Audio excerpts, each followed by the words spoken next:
Hello everyone and welcome back to the channel. मुझे उम्मीद है कि आप सब अच्छे होंगे।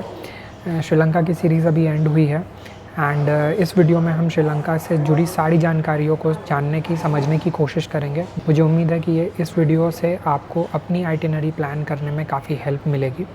इस वीडियो में हम जानेंगे श्रीलंका कहाँ है, श्रीलंका को क्यों विज़िट करना चाहिए, बेस्ट टाइम क्या है श्रीलंका विज़िट करने का, कौन कौन से शहर हैं जो आपको एक्सप्लोर करना चाहिए, उन शहरों में कौन कौन से लोकेशंस हैं जो आपको मस्ट विज़िट करना चाहिए, आपका टोटल एक्सपेंडिचर कितना आएगा, करेंसी एक्सचेंज से जुड़ी जानकारी, सिम कार्ड से रिलेटेड जानकारियाँ, बेस्ट टाइम टू विज़िट क्या है, ये सारी डिटेल्स मैं आपको बहुत ही अच्छे तरीके से चैप्टर बाय चैप्टर समझाने की कोशिश करूँगा।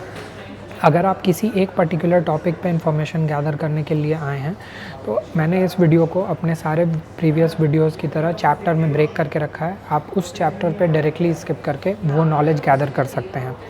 इसके बाद भी अगर आपको कोई क्वेश्चन या क्वेरी रह जाती है तो आप नीचे कमेंट बॉक्स में मुझसे मेंशन करके पूछ सकते हैं। मैं पूरी कोशिश करूँगा कि आपके क्वेरी को एड्रेस करने की कोशिश करूँ। तो विदाउट अ डिले इस वीडियो को स्टार्ट करते हैं। सबसे पहला टॉपिक है कि श्रीलंका कहाँ है। तो श्रीलंका इंडिया के सदर्न हिस्से में पड़ता है। ये गल्फ़ ऑफ मन्नार और पाल्क स्ट्रेट से डिवाइडेड है एंड वैसे तो डायरेक्टली लैंड बॉर्डर श्रीलंका का किसी भी कंट्री के साथ नहीं है। मैरीटाइम बॉर्डर श्रीलंका शेयर करता है इंडिया एंड मालदीव्स के साथ। ओके, तो नेक्स्ट क्वेरी आती है कि श्रीलंका को कब विज़िट करना चाहिए। तो श्रीलंका जो है वो बेसिकली डिवाइडेड है प्रोविंसेस में। जिस तरीके से अपने यहाँ स्टेट्स होते हैं वैसे ही वहाँ पे भी प्रोविंसेस होती हैं। श्रीलंका में जो सेंट्रल प्रोविंस है या फिर जो ऊवा प्रोविंस है, इन प्रोविंसेस में हाईलैंड रीजन्स हैं, माउंटेन्स हैं, हिल्स हैं, तो वहाँ पे थोड़ा सा ठंड ज़्यादा होती है।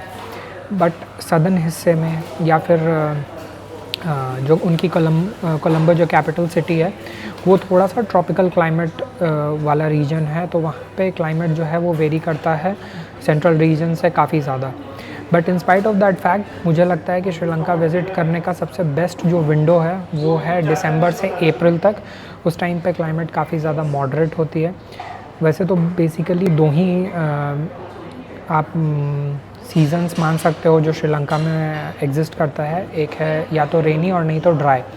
ड्राई मीन्स कि वहाँ पे आपको समर्स होंगे, वेट सीज़न नहीं होगा।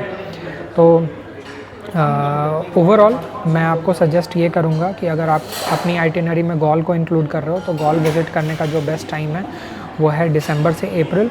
उस टाइम पे टेम्परेचर अराउंड 27 से 30 डिग्री के आसपास होगी। ये सदर्न प्रोविंस में है श्रीलंका के। नेक्स्ट आता है कोलंबो जो कि उनका कैपिटल सिटी है। ऑलमोस्ट सिमिलर वेदर है गॉल की तरह ही। थोड़ा सा टेम्परेचर वहाँ पे आपको हायर एंड पे मिलेगा, अराउंड 30s के ब्रैकेट में आप मान सकते हो। बट क्लाइमेट मोस्टली ट्रॉपिकल ही है, स्वेट होगा, ह्यूमिडिटी काफ़ी ज़्यादा होती है। फिर हम जाते हैं थोड़े से सेंट्रल प्रोविंसेस की तरफ या फिर ऊवा प्रोविंस की तरफ। ऊवा बहुत ही ब्यूटीफुल प्रोविंस है श्रीलंका के। इनफैक्ट अगर आप श्रीलंका जा रहे हो एंड अगर आपने ऊवा प्रोविंस नहीं एक्सप्लोर किया है तो मेरे हिसाब से आपने श्रीलंका ही एक्सप्लोर नहीं किया। सेंट्रल प्रोविंस में एंड ऊवा प्रोविंस में जो दो सबसे प्रोमिनेंट लोकेशंस हैं वो है नुवारा एलिया एंड एला। नुवारा एलिया एंड एला विज़िट करने का जो सबसे बेस्ट टाइम है वो है मार्च से मई या फिर सितंबर से नवंबर।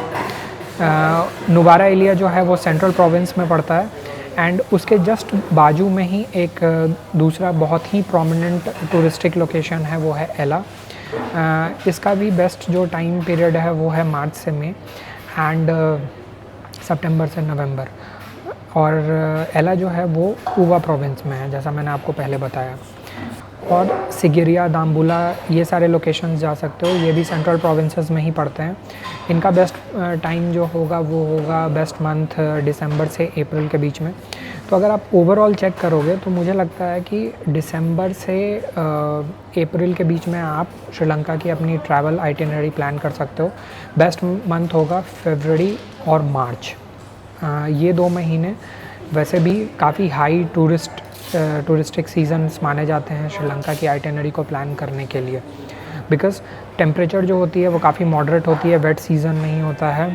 श्रीलंका की थोड़ी सी हिस्ट्री एंड उससे जुड़ी जो भी जानकारियाँ हैं उनको जानने की कोशिश करेंगे। तो श्रीलंका जो है वो काफ़ी सारी कॉलोनीज़ थी पहले। सबसे पहले वहाँ पे पोर्चुगीज़ आए अराउंड 1570 से 1658 तक उन्होंने रूल किया। उसके बाद डच आए इमीडिएटली, वो 1796 तक उन्होंने रूल किया। उसके बाद ब्रिटिश आए 1796 से 1948 तक ब्रिटिश ने रूल किया। तो इन ड्यूरेशंस में श्रीलंका का नाम जो है वो Portuguese Ceylon, Dutch Ceylon and British Ceylon के नाम से जाना जाता था। इसके बाद 1948 के बाद जब ब्रिटिश से इंडिपेंडेंस मिली श्रीलंका को, तो श्रीलंका का नाम सिलोन बन गया।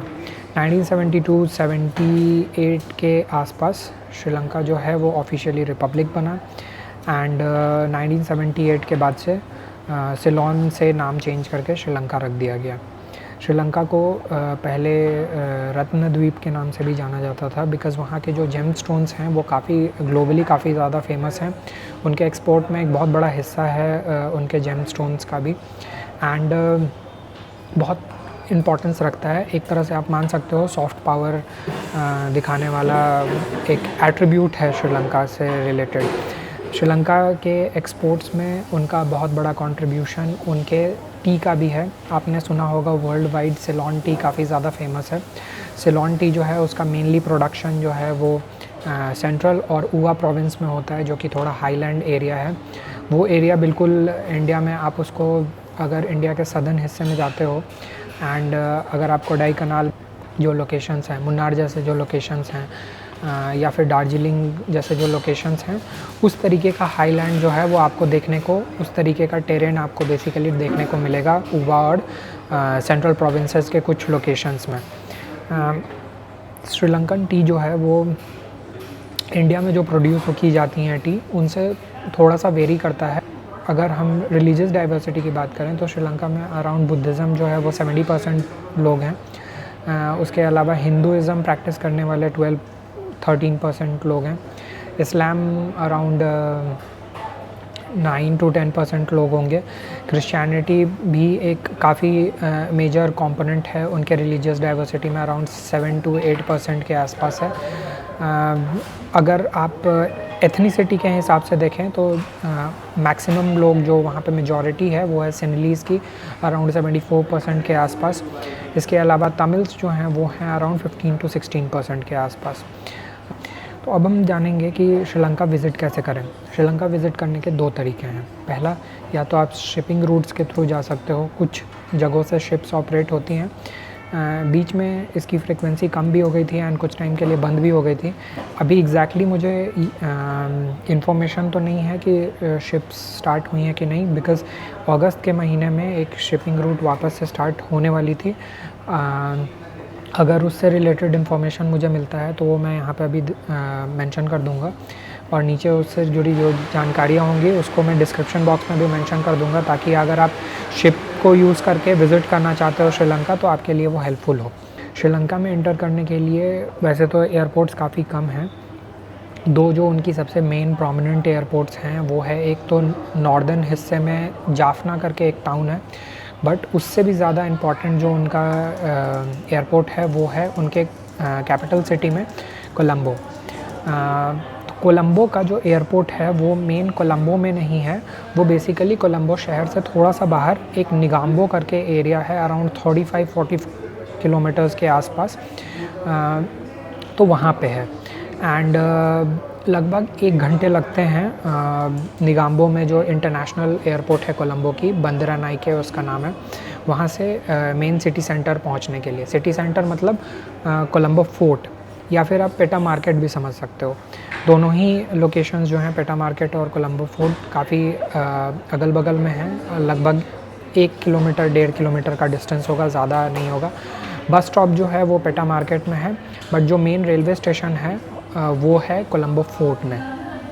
फोर्ट लोकेशन करके आप सर्च करोगे तो आपको मिल भी जाएगा। और ऐसे भी मैं अपने सारे वीडियोस में जितने भी लोकेशंस होती हैं वो सारी कवर करने की कोशिश करता हूँ, तो मैं डिस्क्रिप्शन बॉक्स में मेंशन कर देता हूँ सारे लोकेशंस जो हैं उनका नाम, एंड गूगल मैप्स पे जो उनका पिन पॉइंट लोकेशन होता है वो भी मैं मेंशन कर देता हूँ। इसके बाद हम आते हैं कि कितने प्राइस रेंज में मुझे फ़्लाइट्स मिल जाएंगी। देखिए, अगर आप एडवांस में बुकिंग करते हैं तो आपको चेन्नई से लगभग 5 से 6,000 7,000 रुपये में कोलंबो के लिए फ़्लाइट मिल जाएंगी। चेन्नई से आपको जाफना के लिए भी फ़्लाइट मिलेगी अराउंड सिमिलर प्राइस रेंज में। अगर आप जाफना या फिर नॉर्दर्न हिस्से को एक्सप्लोर करना चाहते हो तो फिर आप जाफना के लिए फ़्लाइट ले सकते हो एंड फिर आप इंटरनल ट्रांसपोर्टेशन यूज़ करके श्रीलंका के अंदर मूवमेंट कर सकते हो। बट अगर आपको अपनी आइटिनरी को कोलंबो से स्टार्ट करनी है एंड नॉर्दर्न हिस्से में जाफना और उसके आसपास के एरिया को अगर आपको एक्सप्लोर नहीं करना है तो इन दैट केस आप मैं सजेस्ट करूँगा कि आप कोलंबो से ही अपनी आइटिनरी को स्टार्ट करें। कोलंबो के लिए आपको इंडिया के सारे प्रोमिनेंट शहरों से डायरेक्ट फ़्लाइट्स मिलेंगी। जितने भी मेन एयरलाइंस हैं वो सारी एयरलाइंस ऑपरेट करती हैं। इनके अंदर एयर इंडिया आता है, श्रीलंकन एयरवेज़ आती है, आपको जो वहाँ की लो कॉस्ट कैरियर है फिट्स एयर, उनकी फ़्लाइट सर्विसेज मिल जाएंगी। इंडिया से आपको इंडिगो की फ़्लाइट मिल जाएगी, स्पाइस जेट की फ़्लाइट मिल जाएगी। अलग अलग शहरों के हिसाब से आपको फ़्लाइट जो हैं और उनके प्राइसेस वेरी करेंगे 5,000 से 10,000 12,000 के आसपास। अगर आप चेन्नई से फ़्लाइट ले रहे हो तो आपको सबसे चीपेस्ट मिलेगा फ़्लाइट अराउंड 5 से 6-7 हज़ार के आसपास। इसके अलावा अगर आप मुंबई से ले रहे हो तो आपको 8 से 10 हज़ार के बीच में फ़्लाइट्स मिलेंगी एंड अगर आप दिल्ली से ले रहे हो तो सिमिलर प्राइस रेंज में आपको मिलेगा। हैदराबाद और बेंगलोर से भी आपको 8 से 10 हज़ार 12 हज़ार के रेंज में ही फ़्लाइट्स मिलेंगी। यूजुअली मैंने नोटिस किया है कि ये 8 से 10 का ब्रैकेट जो है वो बाकी शहरों के लिए एप्लीकेबल है एंड चेन्नई के लिए ये 5 से 7 के बीच में फ़्लाइट जो है उनके प्राइसेस यूजुअली रहते हैं। इसके बाद आता है श्रीलंका में वीज़ा पॉलिसीज़ क्या हैं एंड इंटर करने के लिए क्या क्या बेसिक रिक्वायरमेंट है। देखिए, श्रीलंका अभी फ्री ऑफ चार्ज है इंडियंस के लिए, किसी भी तरह का कोई वीज़ा नहीं लगता। अभी जब उनके पोर्टल में इशू आई है एंड उन्होंने पोर्टल को डिसकंटिन्यू कर दिया है, अपने ETA और ई-वीज़ा वाले पोर्टल को, एंड अभी रिसेंटली मुझे कोई इन्फॉर्मेशन नहीं है, जब तक मैंने इस वीडियो को एडिट किया है तब तक मेरे पास कोई इन्फॉर्मेशन नहीं आया है अभी कि उन्होंने पोर्टल को वापस से स्टार्ट किया है। अगर बाई चांस मुझे पता चलता है कि उन्होंने पोर्टल को वापस से स्टार्ट किया है तो मैं ई-वीज़ा या फिर ETA से रिलेटेड इन्फॉर्मेशन को शेयर करने के लिए एक वीडियो और बना के चैनल पर अपलोड करूँगा ताकि वो आपको हेल्प करे। मैं उस वीडियो का लिंक भी डिस्क्रिप्शन बॉक्स में मेंशन कर दूँगा। बट फ़िलहाल के गाइडलाइंस के हिसाब से मैंने एक बहुत ही डिटेल्ड वीडियो बनाया है जो मेरे चैनल पे ऑलरेडी अपलोडेड है, लाइव भी है। मैं उसका लिंक भी अभी मेंशन कर दूँगा और यहाँ पे आपको आई बटन पे भी दिख रहा होगा। अभी फ़िलहाल श्रीलंका वीज़ा फ्री है, आपको किसी तरह का कोई पेमेंट नहीं करना है। आप श्रीलंका एंटर करोगे, वहाँ पे आपका बस इमिग्रेशन का स्टैम्प होगा और आप you are good to go. And requirements में यूजुअली कुछ मांगते नहीं हैं, करेंसी वारेंसी आपको दिखाना नहीं होता। आप वहाँ पे पहुँचकर विड्रॉ कर सकते हैं या फिर इंडिया से आप US डॉलर्स भी कैरी कर सकते हैं। बट मैं बोलूँगा कि आप फिर भी 3 डॉक्यूमेंट्स अपने साथ ज़रूर रखें। एक है आपका रिटर्न फ़्लाइट टिकट या फिर एग्ज़िट फ़्लाइट टिकट, क्योंकि वो मान सकते हैं। एयरलाइंस भी काफ़ी स्ट्रिक्ट हो गई हैं अभी के टाइम में और वो कोशिश करती हैं कि ये सारी डॉक्यूमेंट्स आपके पास अवेलेबल हों। होटल अकोमोडेशन, एटलीस्ट जिस फर्स्ट शहर में आप रुकने वाले हो वहाँ का होटल अकोमोडेशन आपके पास होना चाहिए। एंड चूँकि टेरेन काफ़ी डिफ़िकल्ट है श्रीलंका में, मैं बोलूँगा कि आप एक इंश्योरेंस अपने पास, ट्रैवल इंश्योरेंस रखें तो ज़्यादा अच्छा होगा। यह आपकी चॉइस है। मैं रखता हूँ, जब कभी भी मैं बाहर ट्रैवल कर रहा होता हूँ तो मेरे पास एक ट्रैवल इंश्योरेंस हमेशा ही रहता है। अगर आपको परचेज़ करना है तो आप कर सकते हैं। तो नेक्स्ट ऑप्शन आता है कि करेंसी के लिए क्या करना चाहिए हमें। तो करेंसी के लिए मैं आपको सजेस्ट करूँगा कि आप इंडिया से, अगर आपके पास 0 फॉरेक्स मार्कअप वाला कोई डेबिट कार्ड है तो आप उसको कैरी कीजिए। श्रीलंका में ATM चार्जेस लगते हैं वहाँ पे। जो भी, अगर आप थाईलैंड गए हों पहले तो आपको पता होगा कि थाईलैंड में 220 बाथ जो है आपका अमाउंट डेबिट करने का चार्ज लगता है। ATM चार्जेस होती हैं बेसिकली वो। तो उसी तरीके से श्रीलंका में भी आपको ATM चार्जेस लगते हैं। काफ़ी सारे बैंक्स हैं वहाँ पे अवेलेबल, काफ़ी सारे ATMs हैं अवेलेबल। आपको मनी विड्रॉ करने में किसी तरह का कोई प्रॉब्लम नहीं आएगा। बड़े से बड़े शहर में और छोटे से छोटे शहरों में भी आपको ATM मिल जाएगी। ATM ऑपरेशनल होती है, किसी तरह का कोई इशू नहीं आने वाला है। अगर आपको ऐसा लगता है कि मैं करेंसी ही कैरी करना चाहूँगा तो मैं सजेस्ट करूँगा कि आप US डॉलर्स कैरी करें। एंड $100 के बिल या $50 के बिल अगर आपके पास हैं तो ज़्यादा अच्छा होगा, बिकॉज़ जो बड़े नोट्स होते हैं US डॉलर्स के, उन पे जो रेट्स होते हैं वो यूजुअली लोकल मार्केट में जो मनी एक्सचेंज बूथ होते हैं या मनी एक्सचेंज के जो आउटलेट्स होते हैं वहाँ पे बेटर रेट्स मिलते हैं।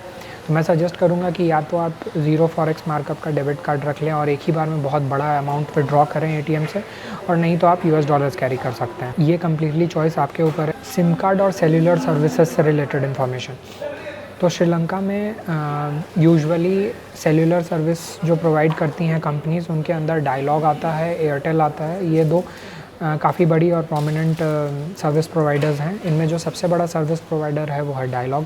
मैंने अपने लिए डायलॉग का सिम लिया था, मुझे कहीं पे भी किसी भी तरह का कोई इशू नहीं फेस करने को मिला। बहुत ही अच्छे तरीके से हर जगह पे सर्विसेज मिल रही थी मुझे। कहीं पे भी कनेक्शन ड्रॉप नहीं हुआ, कहीं पे भी कॉल ड्रॉप नहीं हुआ, कहीं पे भी डेटा जो है वो स्लो नहीं हुआ। इवन मैंने लो लैंड से हाई लैंड में भी ट्रैवल किया, रोड के रास्ते भी मैं गया हूँ और ट्रेन के रास्ते भी मैं गया हूँ। थोड़े समय के लिए मैं भी एला से जब मैं कैंडी ट्रैवल कर रहा था ट्रेन से, तो उस टाइम पे कुछ जगहों पे बीच बीच में सिग्नल ड्रॉप हो रहा था, बट यूजुअली काफ़ी अच्छा है। मैं सजेस्ट करूँगा कि आप डायलॉग का सिम लें। कितने की सिम पड़ती है और क्या प्राइजेज़ हैं एंड एवरीथिंग, वो आप अपनी आइटिनरी में कितने दिन आपने इंक्लूड किए हैं उसके ऊपर डिपेंड करेगा। ये डिटेल मैंने अपने पहले श्रीलंका के वीडियो, जिस टाइम मैं इंडिया से ट्रैवल करके कोलंबो जा रहा था, उस वीडियो में मैंने वो प्राइजेज़ वगैरह शेयर किया है। मैं उस वीडियो का लिंक नीचे डिस्क्रिप्शन में भी मेंशन कर दूंगा और यहाँ पे आपको आई बटन पे भी दिख रहा होगा।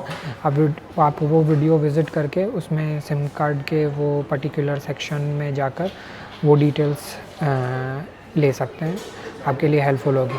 नेक्स्ट टॉपिक आता है स्टे ऑप्शंस क्या हैं और कितना प्राइस आपका लगभग पड़ेगा। देखिए, श्रीलंका में जितने भी बड़े बड़े शहर हैं उन सारे शहरों में आपको एयरबीएनबी का ऑप्शन तो मिल ही जाएगा, बट उसके अलावा मैं आपको सजेस्ट करूँगा कि अगर आप बैक पैकर हैं और आपको बैक पैकिंग स्टाइल में ही ट्रैवल करना पसंद है, तो मैं सजेस्ट करूँगा कि आप हॉस्टल्स लें। हॉस्टल्स आपको एक अपॉर्चुनिटी देता है अलग अलग देशों के लोगों से इंटरैक्ट करने का। गोल में आपको हॉस्टल्स जो हैं वो 400-500 के रेंज में मिल जाएंगे। अगर आप गेस्ट हाउसेस या फिर जो लोअर बजट की होटल्स हैं उनमें स्टे करना चाहते हो, तो आपको 2500 से तकरीबन 3500-4000-5000 के आसपास में गेस्ट हाउसेस मिल जाएंगी। एंड 4 स्टार 5 स्टार होटल्स में अगर आप स्टे करना चाहते हो तो आपको 4000 से तकरीबन 10,000, 12,000, 14-15,000 तक में भी 4 स्टार 5 स्टार प्रॉपर्टीज़ मिल जाएंगी। प्रॉपर्टीज़ जो हैं वो आपको थोड़ा सा एक्सपेंसिव साइड पे मिलेगा अगर आप गोल्फ फोर्ट के अंदर रह रहे हो, बिकॉज़ गोल्फ फोर्ट काफ़ी प्रोमिनेंट लोकेशन है एंड बहुत ही टूरिस्टिक एरिया है। बट अगर आपको फिर भी एक्सपीरियंस लेने के लिए फोर्ट के अंदर रहना है तो वो थोड़ा सा आपको एक्सपेंसिव साइड में पड़ेगा। वहाँ पे आपको प्रॉपर्टीज़ अराउंड 4 से 5,000 के आसपास में स्टार्ट होंगी, तो इस चीज़ का ध्यान रखें। बट अगर आपको सस्ते में रहना है तो मैं सजेस्ट करूँगा कि या तो आप गॉल शहर से थोड़ा सा, फोर्ट से थोड़ा सा बाहर रहें, या फिर आप ऑप्ट कर सकते हैं दो जगहों को, जो कि है गॉल से थोड़े से डिस्टेंस पे, लगभग 1-1.25 घंटे के डिस्टेंस पे एक है मिरिसा, या फिर आप रह सकते हो ऊना वटूना के आसपास।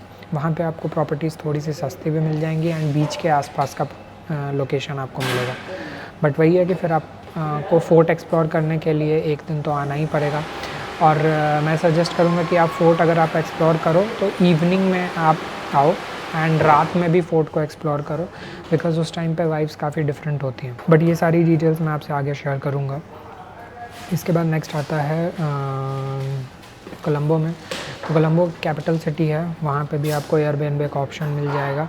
बट अगर आपको हॉस्टल्स में रहने हैं तो फिर आपको 700-800 रुपये के आसपास में हॉस्टल्स मिलेंगे।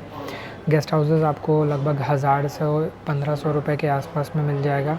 एंड 4 स्टार 5 स्टार प्रॉपर्टीज़ काफ़ी सस्ती हैं। मैं सजेस्ट करूँगा कि आप वहाँ पे एक एरिया है गोल फेस करके, आप उसके आसपास 4 स्टार 5 स्टार प्रॉपर्टीज़ सर्च करें, आपको काफ़ी सारी प्रॉपर्टीज़ मिलेंगी। 3500 से 4000, 5000 के आसपास से स्टार्ट होंगी एंड लगभग 8 से 10,000 के आसपास का प्राइस रेंज आपको पड़ेगा। नेक्स्ट आता है एला।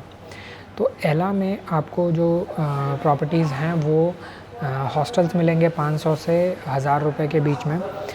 ये प्योरली डिपेंड करता है कि आप कौन से टाइम पे एला विज़िट कर रहे हो, एंड आप जो मेन उनका जो लोकेशन है, जिस जगह पे जो भी मेन प्रोमिनेंट लोकेशंस हैं या रेलवे स्टेशन है, उससे आप कितना दूर रह रहे हो। एला में एक मार्केट भी है मेन स्ट्रीट में, तो उस जगह से भी आप कितना दूर हो उसके ऊपर भी डिपेंड करता है कि आपके हॉस्टल्स के प्राइजेस कितने वेरी करते हैं। बट यूजुअली ये सेम वही 500 से 1000 के ब्रैकेट में मिलेगा। Guest houses will also be around 1000-1500 के आसपास। एंड 4 स्टार 5 स्टार प्रॉपर्टीज़ वैसे तो आपको कम मिलेंगी, बट जो मिलेंगी भी वो भी थोड़ी सी एक्सपेंसिव होती है। मैं सजेस्ट करूँगा कि आप गेस्ट हाउसेस प्रेफर करें अगर आप अकेले रहना चाहते हैं तो। एंड अगर आप हॉस्टल लाइफ इन्जॉय करते हैं तो मैं सजेस्ट करूँगा कि आप हॉस्टल्स लें, बिकॉज़ वो कंपैरेटिवली ज़्यादा अच्छे हैं। 4 स्टार 5 स्टार प्रॉपर्टीज़ आपको 9-10 हज़ार से 15-20 हज़ार रुपये के आसपास पड़ेगी, which doesn't make sense to me. But still अगर आपको उस टाइप का ट्रिप या आइटिनरी प्लान करना है तो फिर आप प्रेफर कर सकते हो।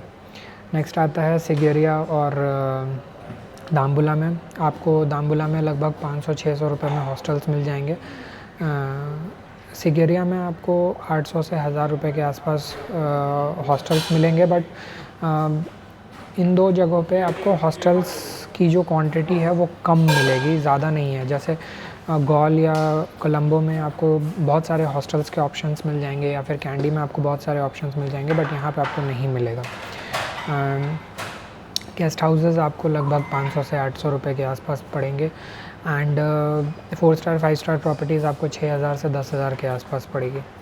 अब अगर आप लमसम 8 दिन की आइटिनरी मान के चलो श्रीलंका में, तो अगर आप हॉस्टल्स में स्टे करते हो ना, तो लगभग आपका एकोमोडेशन में 6 से 8 हज़ार रुपये आप मान लो कि आपका एकोमोडेशन में खर्च होने वाला है। अगर आप गेस्ट हाउसेस में प्लान कर रहे हो तो लगभग मैं बोलूँगा 10 से 12 हज़ार 14 हज़ार तक भी जा सकता है, ठीक है। एंड अगर आप 5 स्टार में या 4 स्टार प्रॉपर्टीज़ प्रेफर करते हो हर जगह पे, तो फिर आपको लगभग 40-45 हज़ार 50 हज़ार तक भी खर्च हो सकता है। बिकॉज कुछ शहरों में कुछ जगहों पे 5 स्टार प्रॉपर्टीज़ जो हैं वो काफ़ी ज़्यादा एक्सपेंसिव हैं। एंड कुछ शहरों में जैसे कि कोलंबो में मैंने आपको बताया, या फिर मिरेसा के आसपास आपको प्रॉपर्टीज़ सस्ती भी मिलेंगी 4 स्टार 5 स्टार। बट ओवरऑल आप मान सकते हो कि 35-40,000 45,000 50,000 बेस्ड ऑन आप कितना लग्जरी अपने ट्रिप में चाहते हो उसके ऊपर डिपेंड करता है कि आपका बजट कितना जाएगा। बट ये मैंने आपको लमसम एक अकोमोडेशन से रिलेटेड जो बजट है वो मैंने आपको बताया। मैं स्टिल सजेस्ट करूँगा कि अगर आप अकेले रहना प्रेफर करते हो तो कुछ जगहों पे आप गेस्ट हाउस लो, बट मैं आपको सजेस्ट करूँगा कि ज़्यादातर जगहों पे आप हॉस्टल्स प्रेफर करें, बिकॉज़ वो बेस्ट ऑप्शन है। एक अच्छा इंक्लूसिव एनवायरनमेंट देता है आपको इंटरैक्ट करने का अलग अलग देशों के लोगों से, एंड उनके एक्सपीरियंसेस एक्सपोजर जो भी हैं वो आपको इंफॉर्मेशन के रूप में गैदर करने का एक अपॉर्चुनिटी देता है। नेक्स्ट आता है, और ये मैंने स्पेशली इंक्लूड किया है इस वीडियो के लिए, वो है कि श्रीलंका में लोग कैसे हैं। श्रीलंका में लोग बहुत ही ज़्यादा हॉस्पिटेबल हैं एंड बहुत ही ज़्यादा हेल्पफुल हैं। अगर उनको लैंग्वेज उनके लिए एक बैरियर भी है, फिर भी वो ट्राई करते हैं हेल्प करने की। इंडियंस के प्रति काफ़ी ज़्यादा पॉजिटिव रिस्पॉन्स है उनका। अभी एक फाइनेंशियल क्राइसिस से श्रीलंका गुज़र रही थी, एंड उस टाइम पे इंडिया ने काफ़ी उनको हेल्प किया। मैं इन सारी टॉपिक्स पे ज़्यादा डिस्कशन नहीं करना चाहता, बिकॉज़ इसमें काफ़ी सारा क्या कहते हैं पॉलिटिकल, फाइनेंशियल और जियोपॉलिटिक्स से जुड़ी जानकारियाँ हैं जो कि इंक्लूडेड हैं। एंड मुझे ट्रैवल रिलेटेड वीडियोस बनानी है, पॉलिटिक्स में नहीं घुसना है, तो मैं उन सारी डिटेल्स को मैं शेयर नहीं करूँगा। बट स्टिल इंडिया ने काफ़ी हेल्प किया है उनको हर तरीके से, तो इस वजह से इधर हाल फिलहाल के दिनों में इंडियंस के प्रति उनका जो रिस्पॉन्स है और जो पॉजिटिव परसेप्शन है वो डेवलप हुआ है, एंड इंडियंस को वो काफ़ी पसंद करते हैं। और ये केवल मैं पर्टिकुलर किसी एक शहर में नहीं बात कर रहा, हर जगह पे ये ऑलमोस्ट सिमिलर फीडबैक ही आपको देखने को मिलेगा। लोग बहुत ही ज़्यादा हेल्पफुल और सपोर्टिव हैं, बहुत ज़्यादा कर्टियस हैं। आप अगर उनसे बात करोगे एंड उनको आपकी लैंग्वेज नहीं भी समझ में आएगी ना, फिर भी वो काफ़ी हेल्प करेंगे आपको किसी ना किसी तरीके से आपकी बात को डाइसेक्ट करके समझ के आपको रिस्पॉन्स देने में। ओके, तो अब आता है कुछ मैजिकल टर्म्स के बारे में जानते हैं जो आपको श्रीलंका में काफ़ी हेल्प करेगा। तो सबसे पहले आते हैं कि श्रीलंका में हेलो कैसे बोलते हैं। तो हेलो बोलने के लिए जो टर्म है वो है अयूबवान। उसका स्पेलिंग होता है AYUBOVAN, अयूबवान। ठीक है, तो बाय बोलने के लिए भी आप अयूबवान यूज़ कर सकते हो। दोनों ही तरीके से इसको यूज़ किया जाता है, हेलो बोलने के लिए भी एंड गुड बाय बोलने के लिए भी, ग्रीटिंग्स के लिए बेसिकली यूज़ किया जाता है इसको। इसके बाद जो नेक्स्ट टर्म आता है वो है स्तुति। स्तुति means thank you. Thank you बोलने के लिए आपको श्रीलंका में यूज़ करना है स्तुति। नेक्स्ट आता है एक टर्म, अगर आपको किसी पर्टिकुलर प्रोडक्ट की प्राइस पूछनी है एंड आपको जानना है कि इस प्रोडक्ट के प्राइस क्या है या फिर कितना हुआ, अगर ये टर्म आपको यूज़ करना है तो आप यूज़ करोगे इमिन के देया।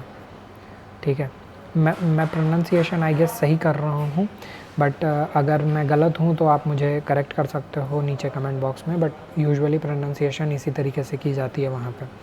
तो ये 3-4 टर्म्स हैं जो आप अगर याद रखें तो आपके लिए बहुत ही ज़्यादा हेल्पफुल होगा। उसके बाद आता है इम्पॉर्टेंट पेमेंट ऑप्शंस क्या हैं। पेमेंट आप श्रीलंका में थ्रू आउट कहीं पे भी किसी भी तरीके से कर सकते हो। यूजुअली कैश प्रेफर किया जाता है एंड कैश इज़ गॉड वहाँ पे ट्रीट किया जाता है, बट जो बड़े शॉप्स हैं यूजुअली वो कार्ड के लिए मशीन POS मशीन रखते हैं, तो आप अपना डेबिट कार्ड या क्रेडिट कार्ड भी वहाँ पे यूज़ कर सकते हो, किसी तरह का आपको इशू नहीं आएगा। उसके अलावा बहुत सारे लोकल आउटलेट्स में आपको QR कोड भी दिखेगा which is known as Lanka QR। Lanka QR को अभी फ़िलहाल रिसेंटली UPI के साथ इंटीग्रेट कर दिया गया है एंड रियल टाइम जो भी एक्सचेंज रेट्स होती हैं उसके थ्रू आपके अकाउंट से पैसा जो है वो डिडक्ट हो जाता है। मुझे जहाँ तक याद है फ़ोनपे वगैरह यूज़ करके आप पेमेंट एग्जीक्यूट कर सकते हो। मैंने नहीं किया था, मैंने जो अपना डेबिट कार्ड है उसको ही यूज़ किया था मोस्टली, या फिर मैंने कैश यूज़ किया था। बट अगर आप चाहते हो तो आप एक्सपीरियंस के लिए अपना फ़ोनपे भी यूज़ कर सकते हो, बिकॉज़ मैंने न्यूज़ में देखा है ऐसा कि इंटीग्रेटेड है UPI के साथ, बहुत स्मूथली और अच्छा वर्क करता है। नेक्स्ट आता है लोकल ट्रांसपोर्टेशंस के क्या ऑप्शन है। आपको गॉल में या एला में या फिर कोलंबो में हर जगहों पे आपको बसेस मिल जाएंगी। बसेस के जो रूट्स हैं उनसे रिलेटेड जो इन्फॉर्मेशन है ये थोड़ा सा डिफ़िकल्ट है गैदर करना, बट स्टिल गॉल में तो आपको बिल्कुल भी प्रॉब्लम नहीं आएगा, बिकॉज़ एक ही मेन रूट है गॉल टाउन से। अगर आप सदर्न हिस्से में जाते हुए किसी बस को देखोगे, मोस्ट लाइकली वो बस आपको मिर्सा, उनावतुना ये सारी जगहों को घूमने में हेल्प करेगा, बिकॉज़ एक मेन कोस्टल रीजन के एकदम साइड से, मतलब जो बीच वाला एरिया है उसके साइड से ही एक मेन रोड जाता है एंड वो नीचे सदर्न हिस्से तक जाता है। तो जो भी बसेस गॉल से नीचे जा रही हैं या फिर नीचे से अगर ऊपर आ रही हैं तो वो बस आप ले सकते हो। इसके अलावा आपको ऑटो यानी कि टुक मिल जाएगा एंड ये आपको मोस्टली हर लोकेशन पे मिलेगा। इसके बाद आता है कि कौन कौन से ऐप हैं जो आपको मस्ट डाउनलोड करके अपने पास रखनी चाहिए। सबसे पहला ऐप आता है वो है ऊबर एंड दूसरा ऐप आता है पिकमी। ये दो ऐप्स जो हैं वो आपको कैब, टुक या बाइक रेंटल्स ये सब कुछ करने में हेल्प करेगी। इसके अलावा आपको अगर फूड ऑर्डर करना है तो आप पिकमी से ऑर्डर कर सकते हो। ये ऑल इंक्लूसिव ऐप है एंड लोकल श्रीलंका का ही ऐप है। ऊबर भी काफ़ी वाइडली यूज़ किया जाता है एंड हर शहर में यूज़ किया जाता है, तो आपको कहीं पे भी प्रॉब्लम नहीं आएगा। इसके बाद आता है कि कौन कौन से फूड आइटम्स हैं जिनको हमको श्रीलंका पहुंच के ट्राई करना चाहिए एंड क्या वेजिटेरियंस के लिए ऑप्शंस हैं। बेसिकली फूड से रिलेटेड जो भी इन्फॉर्मेशन है वो मैं आपसे अब शेयर करूँगा। तो श्रीलंका में जो सबसे फेमस फूड आइटम है वो है उनका राइस एंड करी।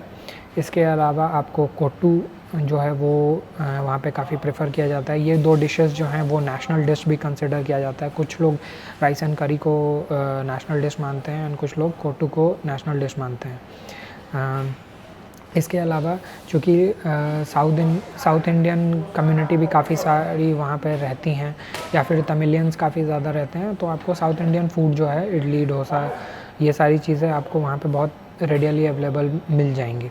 एंड राइस करी, आप वेजिटेरियन अगर हो तो राइस करी में आपको वेजिटेरियन ऑप्शंस भी वहाँ पे मिल जाएंगे।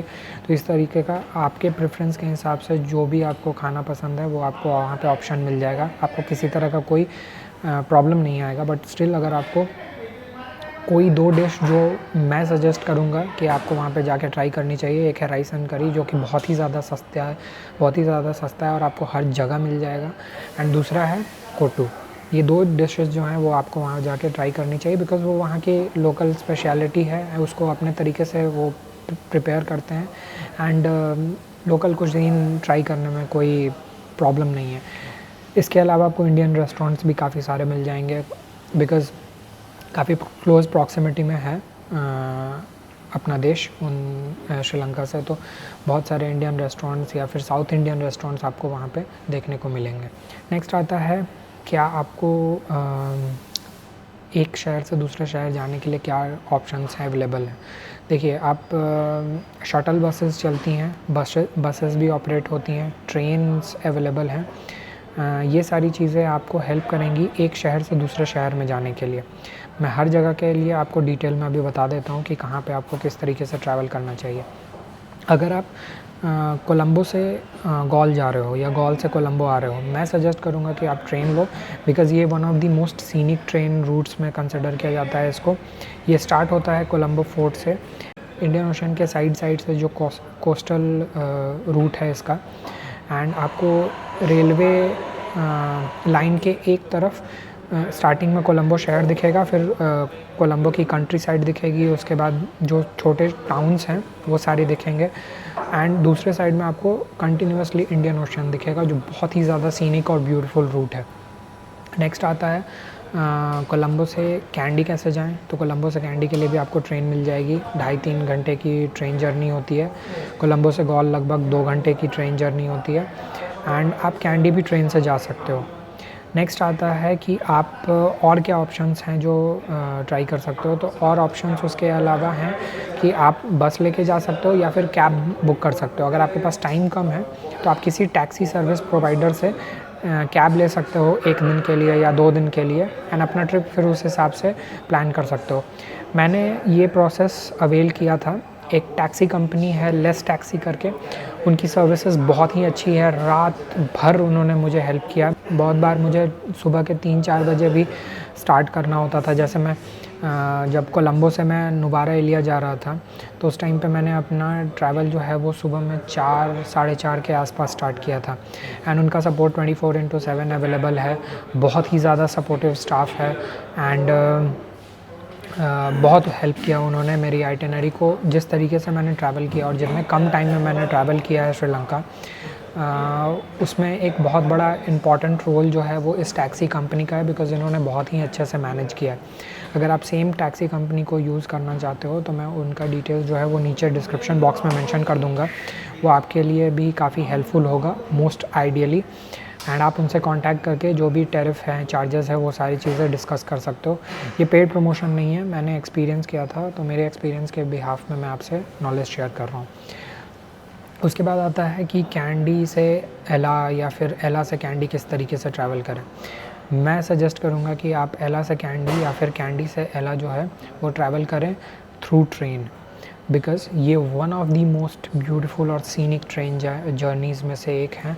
आपके इंटायर लाइफ में इतनी खूबसूरत ट्रेन जर्नी आप बहुत कम टाइम एक्सपीरियंस करोगे, इसलिए मैं सजेस्ट करूँगा कि आप या तो श्रीलंका से कैंडी से एला या फिर एला से कैंडी जाते वक्त आप ट्रेन जर्नी ले सकते हो।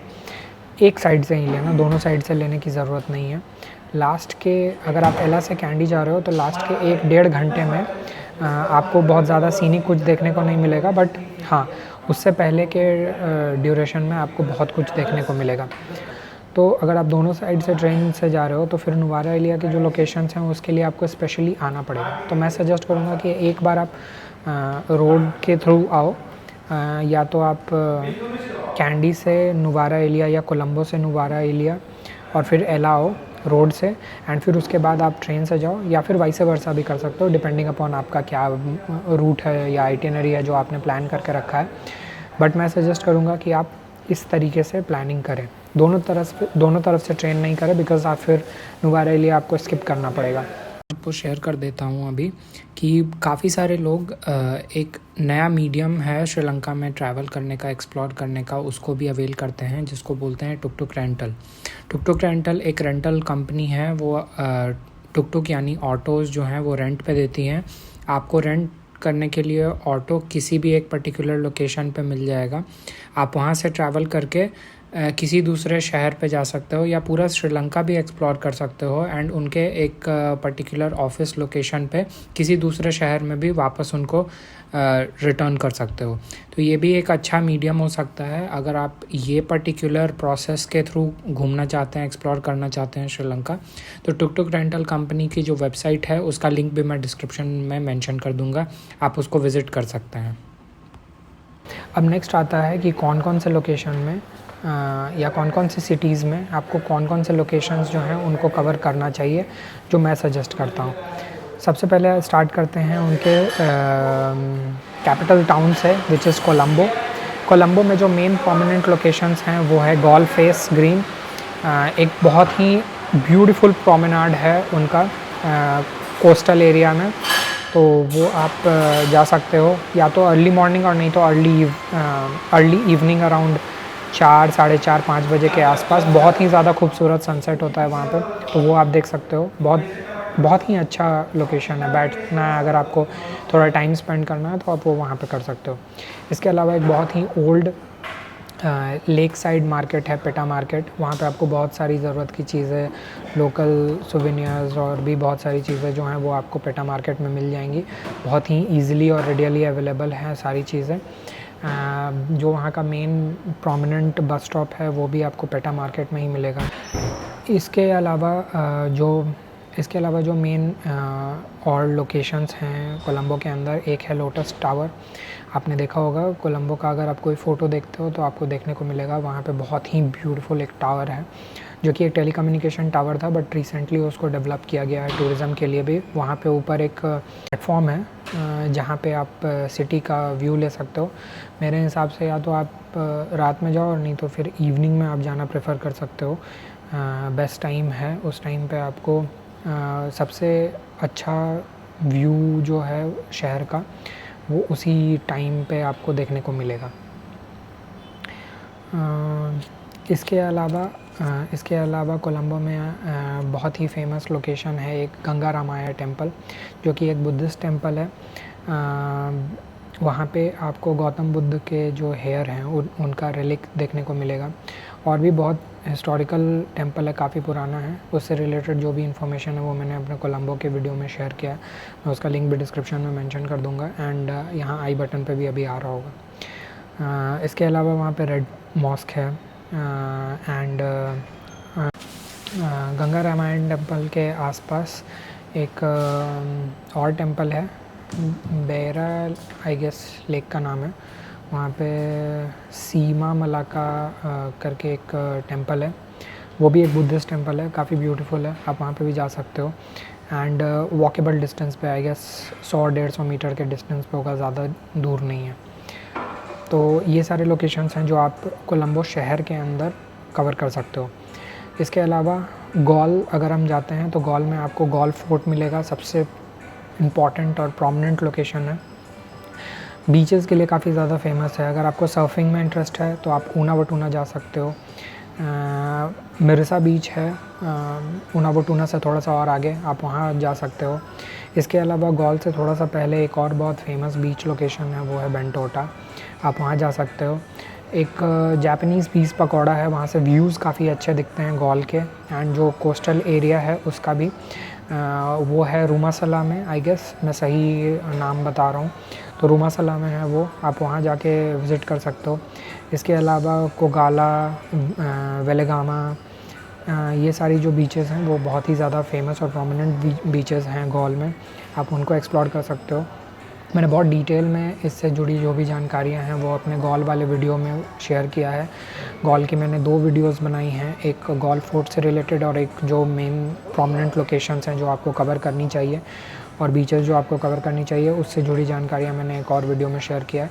दोनों का ही लिंक मैं डिस्क्रिप्शन बॉक्स में मेंशन कर दूँगा, आप वो 2 वीडियो जाकर देख सकते हो एंड उससे जुड़ी जो जानकारियाँ हैं वो गैदर कर सकते हो। नेक्स्ट हम जाएंगे एला। एला जो है वो बहुत ही खूबसूरत प्रोविंस है, एक ऊवा के अंदर एक टाउन है छोटा सा एला, एक तरह से आप हिल स्टेशन की तरह मान सकते हो उसको। वहाँ पे आपको 9 आर्चेस ब्रिज मिलेगा, उसके अलावा लिटिल एडम्स पीक मिलेगा, वहाँ पे आप सनराइज़ ट्रैक कर सकते हो, बहुत ही फेमस ट्रैक होता है। रावना फॉल्स मिलेगा, दियालुमा फॉल्स मिलेगा, रावना केव मिलेगा। तो इस तरह के कुछ लोकेशंस हैं जो बहुत ही ज़्यादा ब्यूटीफुल और सीनिक हैं, जो आपको एला में एक्सपीरियंस करने को मिलेगा। इसके अलावा एला में आपको एक नाइट मार्केट भी मिलेगा, जिसको एला मेन स्ट्रीट में भी बोला जाता है। रेलवे स्टेशन से जस्ट 1-1.25 किलोमीटर के डिस्टेंस पे है। एला से लगभग 50-55 किलोमीटर के डिस्टेंस पे एक छोटा सा और टाउन है जिसको बोलते हैं नुवारा एलिया। नुवारा एलिया जो है वहाँ पे आपको जॉर्जरी लेक और जॉर्जरी गार्डन जो है वो देखने को मिलेगा, बहुत ही ब्यूटीफुल और सीनिक लोकेशन है वो। इसके अलावा नुवारा एलिया फेमस है अपने टी स्टेट्स और टी गार्डन के लिए, टी फील्ड्स के लिए। बहुत बड़े और बहुत ही प्रोमिनेंट जो टी कंपनीज़ हैं श्रीलंका की, या मैं बोलूँ तो सिलोन टी से रिलेटेड, वो आपको इसी जगह पे मिलेंगी। इनमें जो 2-3 सबसे प्रोमिनेंट नेम्स हैं उनका नाम है डिल्मा टी है एक कंपनी, या फिर डाम्ब्रो है। इनका आपको फैक्ट्री किस तरीके से वहाँ पे ट्री प्रोड्यूस की जाती है, ये सारी चीज़ें आपको वहाँ पे बहुत अच्छे से सेशन वाइज सेशन वो समझाते हैं। हर 20 मिनट 25 मिनट पे एक सेशन होता है। मैं डाम्ब्रो टी स्टेट में गया था, वहाँ पे मैंने बहुत ही अच्छे से ये प्रोसेस जानने की कोशिश की कि किस तरीके से टी प्रोड्यूस किया जाता है, स्टार्टिंग फ्रॉम टी लीव्स के प्लकिंग से लेकर टी के बैग में जाने तक। वहाँ पे जो स्टाफ होते हैं उनकी क्या अर्निंग होती है, क्या इंसेंटिव होता है, वो सारी डिटेल्स जो है मैंने आपको अपने नुवारा एलिया जाने वाले रास्ते के वीडियो में शेयर किया है। उसका लिंक भी मैं नीचे अभी डिस्क्रिप्शन बॉक्स में मेंशन कर दूँगा, आपके लिए काफ़ी हेल्पफुल होगा। बट क्वेश्चन आता है कि नुवारा एलिया क्या है, इन्हीं सब चीज़ों के लिए जाना चाहिए? नहीं, हम इंडियंस के लिए एक बहुत ही इम्पॉर्टेंट लोकेशन है श्रीलंका में, नुवारा एलिया में स्पेशली, वो है सीता अमान टेम्पल। सीता अमान टेम्पल जो है वो फेमस है इसलिए क्योंकि रामायण के अनुसार जब रावण सीता जी को लेकर श्रीलंका गए थे, तो उनका जो स्टे था वो अशोक वाटिका में हुआ था। एंड वो जो अशोक वाटिका है वो बेसिकली यही टेम्पल है, उसी जगह पे ये टेम्पल बनाया गया है। जिस टाइम पे मैं गया था उस टाइम पे वहाँ पे कंस्ट्रक्शन चल रहा था एंड वो उस टेम्पल कॉम्प्लेक्स को और थोड़ा अच्छा बना रहे थे। बट बहुत ही ज़्यादा खूबसूरत जगह है वो, एंड मेरे हिसाब से अगर आप श्रीलंका विज़िट कर रहे हो तो आपको वहाँ पे भी विज़िट करना चाहिए, बिकॉज़ काफ़ी ज़्यादा हिस्टोरिकल है एंड रिलीजियस सिग्निफिकेंस भी है उससे जुड़ी हुई। इसके बाद हम जाएंगे कैंडी। कैंडी में आपको टेम्पल ऑफ टूथ रिलिक है। कैंडी को सेक्रेड सिटी भी कहा जाता है एंड उसके पीछे का जो सबसे इम्पॉर्टेंट रीज़न है वो यही है कि वहाँ पे है गौतम बुद्ध का बहुत ही important religious site which is known as temple of tooth relic. Temple of tooth relic में आपको गौतम बुद्ध का जो लेफ़्ट आई गेस जो कैनन है टिथ, वो आपको वहाँ पे एक गोल्डन कास्केट में रखा हुआ है। वो आपको देखने को नहीं मिलता है बट आप अंदर जा सकते हो।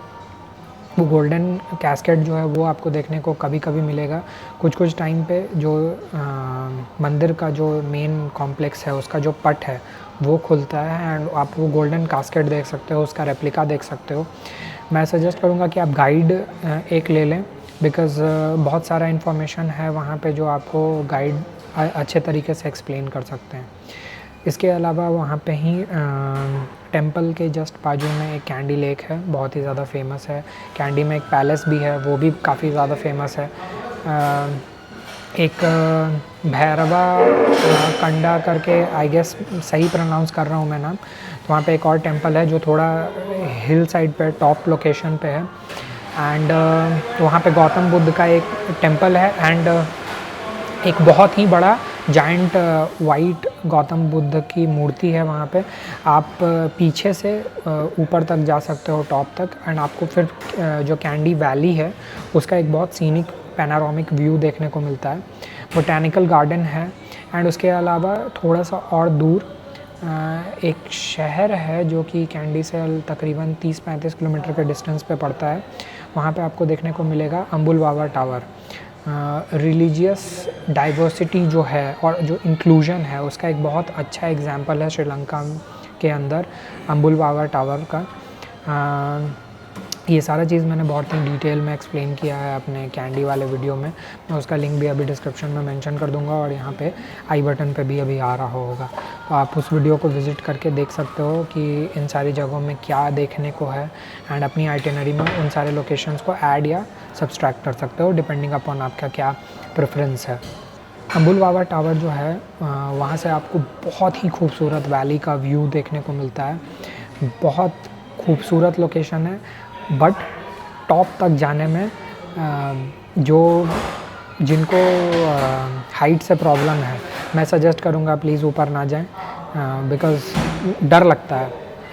आप एक तो रास्ता काफ़ी पतला होते जाता है एंड वेदर अगर ख़राब हो गया तो फिर और ज़्यादा डर लगता है। जब मैं ऊपर जब चढ़ रहा था तो एक साइड काफ़ी डार्क एकदम क्लाउडी वेदर हो रखा था, कुछ जगहों पे थंडर स्टॉर्म्स भी आए हुए थे मेरे आसपास के लोकेशन में, लगभग 20-25 किलोमीटर दूर, तो दिख रहा था।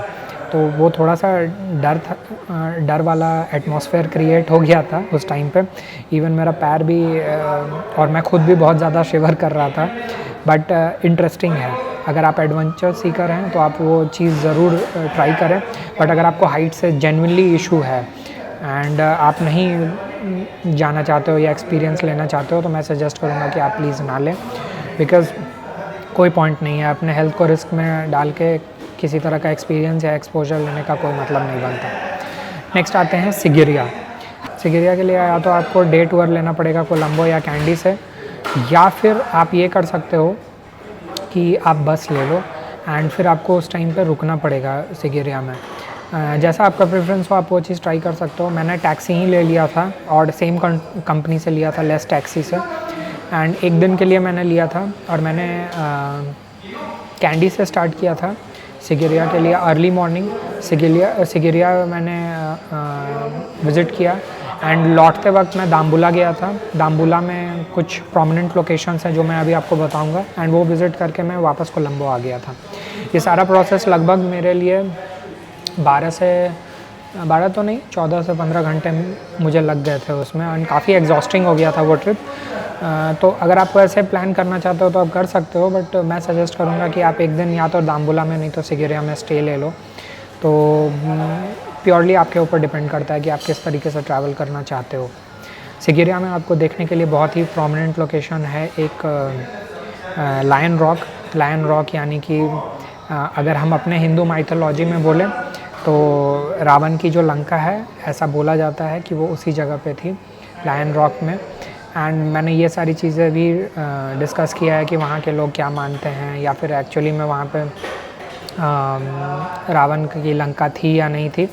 बट अगर नहीं भी थी तो वहाँ पे जो साम्राज्य था और जो महल था उससे रिलेटेड जो भी हिस्ट्री और जानकारियाँ, वो सब चीज़ मैंने उसमें काफ़ी अच्छे से मेंशन किया है। इसके अलावा आपको पिदुरांगला केव और पिदुरांगला रॉक जो है वो देखने को मिलेगा। आप पिदुरांगला के टॉप पे पहुंचकर सिगिरिया जो लायन रॉक है उसका बहुत अच्छा आपको व्यू देखने को मिलता है, एकदम सामने रहता है एंड बहुत ही सीनिक लगता है वो। एंड लायन रॉक के टॉप से आपको पिदुरांगला रॉक भी दिखेगा। ये दोनों ही जगह जो है उसमें हाइक करनी पड़ती है एंड टाइम कंज्यूमिंग है। पिदुरांगला चढ़ने में आपको लगभग 1-1.25 घंटे का टाइम लग सकता है, एंड सिगिरिया लायन रॉक आपको चढ़ने में लगभग 2 से ढाई घंटे का टाइम आपको लगेगा ही लगेगा। मैं सजेस्ट करूँगा कि आप पिदुरांगला के लिए तो नहीं, बट लायन रॉक के लिए आप गाइड ले लें, बिकॉज़ वो बहुत अच्छे से एक्सप्लेन करते हैं कि कहाँ पे क्या है, किस जगह का क्या सिग्निफिकेंस है, हिस्ट्री क्या है उससे जुड़ी हुई। ये एक यूनेस्को वर्ल्ड हेरिटेज साइट है। UNESCO world heritage city candy भी है, एंड ये जो है ये एक यूनेस्को वर्ल्ड हेरिटेज साइट है, बहुत ही ज़्यादा पॉपुलर लोकेशन है, वो आप विज़िट कर सकते हो। एंड मैं सजेस्ट करूँगा कि आप अर्ली मॉर्निंग अराउंड 6 साढ़े 6 बजे के आसपास स्टार्ट करें चढ़ाई, बिकॉज़ जैसे जैसे सूरज चढ़ता है, ठीक है, उतना ही ज़्यादा डिफ़िकल्ट हो जाता है चढ़ाई करना, बिकॉज़ गर्मी बहुत ज़्यादा लगती है एंड बहुत ज़्यादा पसीना आएगा आपको।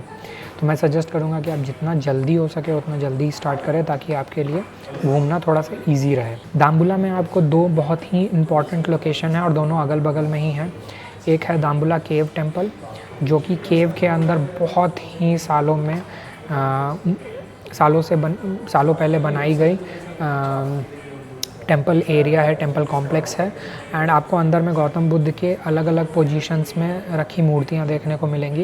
एंड उसके अलावा एक गोल्डन टेंपल है, जहां पे गौतम बुद्ध का एक बहुत ही बड़ा गोल्डन स्टैचू है।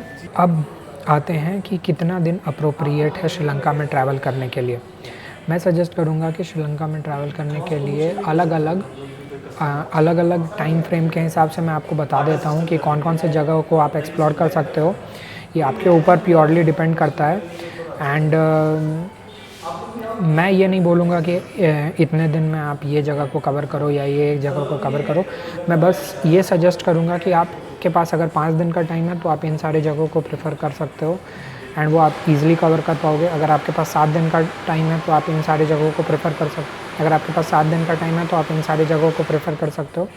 अगर आपके पास 10 दिन का टाइम है तो आप इन सारी जगहों को प्रेफर कर सकते हो। सबसे पहला आता है 5 दिन या 6 दिन। अगर आपके पास 5 से 6 दिन का टाइम है, मैं आपको सजेस्ट करूँगा कि आप कोलंबो, कैंडी और गॉल एक्सप्लोर करें, बिकॉज़ बाकी सारी जगहों को एक्सप्लोर करने में आपको बहुत ज़्यादा टाइम लगेगा। अगर आपके पास 7 से 8 दिन का टाइम है तो मैं आपको सजेस्ट करूँगा कि आप गॉल, कोलंबो, एला, नुवारा एलिया ये लोकेशंस को आप एक्सप्लोर करने की कोशिश करें। अगर आपके पास 8 से 9 दिन का टाइम है तो आप उसमें कैंडी को भी ऐड कर सकते हो। एंड अगर आपके पास 10 दिन का टाइम है तो आप उसमें सिगिरिया और दाम्बुला को भी ऐड कर सकते हो। मैंने ये सारे लोकेशंस लगभग 8 दिन में कवर किया था। एंड कुछ टाइम आसान भी था और कुछ जो लोकेशंस हैं वो मेरे लिए काफ़ी ज़्यादा हेक्टिक भी हो गया था, बिकॉज़ एक दिन में मैं 200, 250, 300 किलोमीटर ट्रैवल कर रहा था। एंड हिली एरिया में 200, 250 किलोमीटर ट्रैवल करना थोड़ा सा डिफ़िकल्ट होता है, हेक्टिक भी होता है। ओवरऑल ऑन एन एवरेज बता रहा हूँ कि आप इस तरीके से प्लानिंग कर सकते हो। बहुत से लोग हैं जो 6-7 दिन में भी सारी जगहों को कवर कर लेते हैं, एंड वो चीज़ प्रैक्टिकली पॉसिबल है, किया जा सकता है, बट फिर आपके लिए वो ट्रिप जो है वो थोड़ा सा हेक्टिक भी हो जाएगा। अब आप देख सकते हो कि आप किस तरीके से ट्रैवल करना प्रेफर करोगे। नेक्स्ट आता है फाइनल बजट।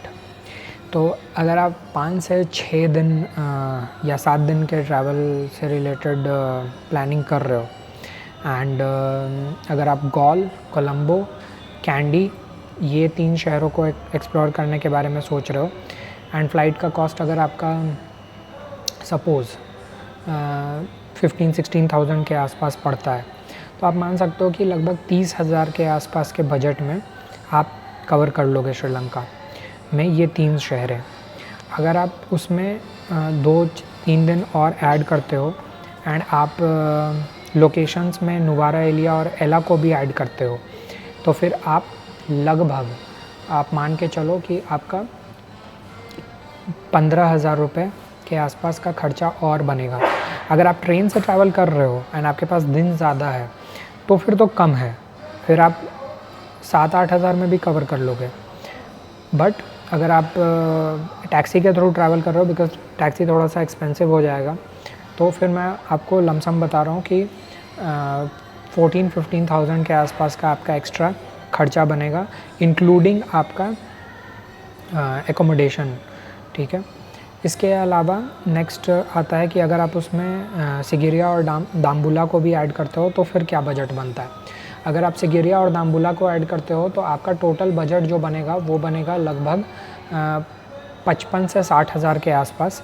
मेरा जो टोटल एक्सपेंस आया था, मैंने जो टोटल ट्रैवल किया और उसके बाद जो मैंने अपना अकाउंट्स चेक किया, तो मेरा टोटल आइटिनरी ये सारी जगहों को एक्सप्लोर करने के बाद, और मैं आपको ये भी बता दूं कि मैंने ऐसा नहीं है कि हर जगह पे हॉस्टल्स ही लिए। मैंने कुछ जगहों पे, जैसे कोलंबो में मैंने एक 4 स्टार या 5 स्टार प्रॉपर्टी में स्टे किया था, एंड बाकी लोकेशंस में कुछ जगहों पे मैंने टैक्सी भी लिया था। बट मेरा टोटल जो एक्सपेंडिचर आया था इंक्लूडिंग फ़्लाइट वाज अराउंड 55-60,000 के आसपास, 55 टू 60, हाँ 55 टू 60,000 के आसपास मेरा लगभग बजट बना था। इसमें मेरे एकोमोडेशन का ख़र्चा लगभग 8 से 9 हज़ार रुपये आए थे। फ़्लाइट का ख़र्चा मेरा लगभग 20,000 के आसपास आया था, एंड 20,000 और 9,000 आपका हो जाता है लगभग 29-30 हज़ार के आसपास। कैब का मेरा टोटल ख़र्चा आया था लगभग 15,000 के आसपास। तो आपका टोटल जो है वो हो जाता है 45,000, एंड लगभग 10 से 15 हज़ार रुपये मेरे बाकी के मिसलेनियस खर्चे और खाना पीना जो भी था वो हुआ था। मैंने लोकल कुजीन ट्राई किया था हर जगह पे, कहीं भी मैं बड़े आउटलेट में नहीं गया था, किसी भी बड़े रेस्टोरेंट में नहीं गया था। मैंने बहुत लोकल जगहों पे खाया, रोड साइड जो आउटलेट्स हैं वहाँ पे खाया। मैं एक आध बार मॉल्स में भी मैं गया था, बट अगर उन सारे जगहों को हटा दो, मतलब उन सारे एक्सपेंसेस को अगर मैं हटा दूं, तो ये मेरा लगभग लमसम अमाउंट है, बजट है जो बना इस ट्रिप के दौरान। आप मान, ये मेरा एस्टिमेशन है, बट ये प्योरली डिपेंड करता है कि आप किस प्रेफरेंस के साथ किसी जगह को एक्सप्लोर करते हो। एंड ये बहुत ही ज़्यादा जेनरिक क्वेश्चन है, एंड इसको स्पेशलाइज़ करके बता पाना कि इस पर्टिकुलर इंसान के लिए ये जगह इतने में कवर की जाने लायक है, ये बहुत ही ज़्यादा डिफ़िकल्ट है एंड इजी टू प्रोसेस नहीं है। तो आपको जैसा कन्वीनियंट लगे आप उस हिसाब से ट्रैवल करें, बट मुझे नहीं लगता कि श्रीलंका आपको बहुत ज़्यादा एक्सपेंसिव पड़ेगा, बिकॉज़ कंपैरेटिवली बहुत ही ज़्यादा सस्ता शहर है। वहाँ पे रहना सस्ता है, खाना पीना बहुत ही ज़्यादा सस्ता है, आप बहुत कम में ट्रैवल कर सकते हो। अगर आपकी आइटिनरी 2 हफ्ते की है, सपोज़ 12 दिन की है, अगर 11-12 दिन की है, तब तो आपको टैक्सी लेने की भी बहुत सारी जगहों पे ज़रूरत नहीं पड़ेगी। बस एक सिगिरिया और दाम्बुला के लिए आपको 1 दिन का टैक्सी लेना पड़ेगा, बाकी सारी जगहों को तो आप बस और ट्रेन से भी ट्रैवल कर लोगे तो और कंपैरेटिवली सस्ता ही पड़ेगा। आप मान के चलो कि 50,000 के आसपास में आपका ये सारा रीजन कवर हो जाएगा। हॉस्टल्स भी अगर आप, अब जैसे गॉल फोर्ट के अंदर अगर आप नहीं रह रहे हो और गॉल फोर्ट से थोड़ा बाहर रह रहे हो, स्टेशन या उसके आसपास के एरिया में रह रहे हो, आपको तो 400-500 रुपये में भी हॉस्टल्स मिल जाएंगे, और अच्छे हॉस्टल्स हैं। मतलब मैं बुरे सेंस में नहीं बोल रहा, अच्छे हॉस्टल्स आपको मिल जाएंगे। तो आपके प्रेफरेंस के ऊपर डिपेंड करता है। बहुत सारे फॉरेनर्स जो हैं, यूरोपियंस हैं, वो लोग प्रेफर करते हैं हॉस्टल्स में रहना। अगर आपको बैकपैकिंग पसंद है या फिर आप उसी तरीके के एक्सपोजर देने वाले ट्रैवल को प्रेफर करते हो, तो फिर मैं सजेस्ट करूँगा कि आप हॉस्टल्स में ही स्टे करें। अगर ये वीडियो आपके लिए हेल्पफुल हुई हो तो प्लीज़ लाइक करें इस वीडियो को and subscribe to the channel, because ये मेरे लिए काफ़ी ज़्यादा हेल्पफुल होता है। मिलते हैं एक नए ट्रैवल सीरीज़ के साथ। मैंने उसकी एडिटिंग जस्ट अभी स्टार्ट की है, 1-2 वीडियो मैंने ऑलरेडी एडिट कर दिए हैं, तो वो चैनल पे अपलोड होगा। एंड अभी जो सीरीज़ स्टार्ट होगी उसमें ट्रेलर वीडियो नहीं होगा, बिकॉज़ वहाँ पे कुछ रिस्ट्रिक्शंस थे जिसकी वजह से मैं काफ़ी सारे जगहों पे ड्रोन शॉट्स वगैरह नहीं ले पा रहा था। वो सारी चीज़ें मैंने बाद में डिस्कस किया है डिटेल में, वो सब कुछ मैं आपके साथ अभी शेयर करूँगा।